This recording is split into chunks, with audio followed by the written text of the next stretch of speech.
Oh, well, let's turn now to weather right now, shall we? Great segue. Perfect. We are finally warming up, Lindsay. We're all warming up there.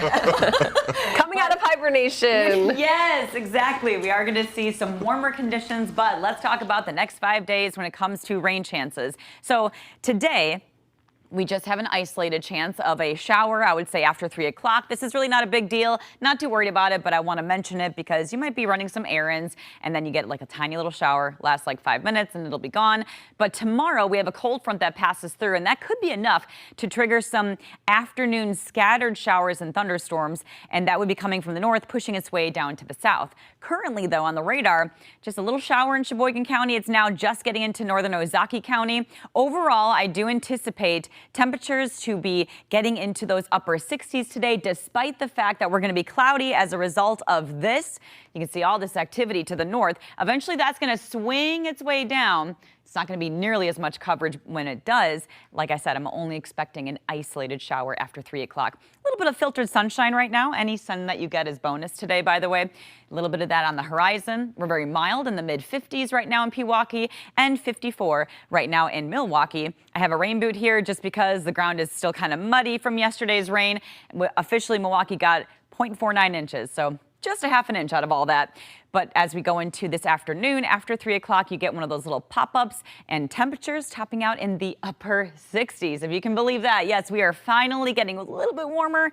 Finally above average, though, going into Friday. I did add an impact icon for those scattered thunderstorms that I think we'll have in the, I would say, early afternoon, pushing from north to south. That'll drop the temperatures for the weekend.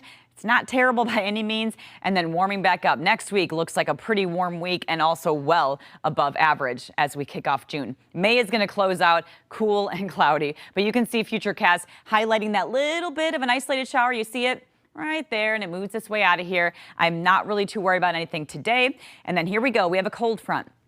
Due to how this front is coming from Canada and is whooshing down like this, we call that a backdoor cold front. So it's bringing in colder air. It's going to pick up some moisture, and you can see some of those scattered showers and a few thunderstorms below severe limits. There's really not a whole lot going for this cold front. I was just digging into the data. There's a little uptick in energy, so you might get maybe some small hail, but the energy is in the middle part of the atmosphere, so you might get some hail, and then it melts before it hits the ground. So therefore, just some small hail is a possibility. I don't expect any other threats. There's no rotation, and the rotation we have is the wrong direction, so I don't anticipate anything to worry about. And that's why the Storm Prediction Center has us in a 1 out of 5 risk. It's a very low risk of any issues. And then we go to the weekend, where both days are sunny. It's a little bit cool for, beginning June in the upper 60s, but once we get to that first full week of June, it looks quite amazing. In fact, the splash pads, I'm sure, will be open. The pools are going to be open pretty soon if they haven't already been. I know Memorial Day was a little rough because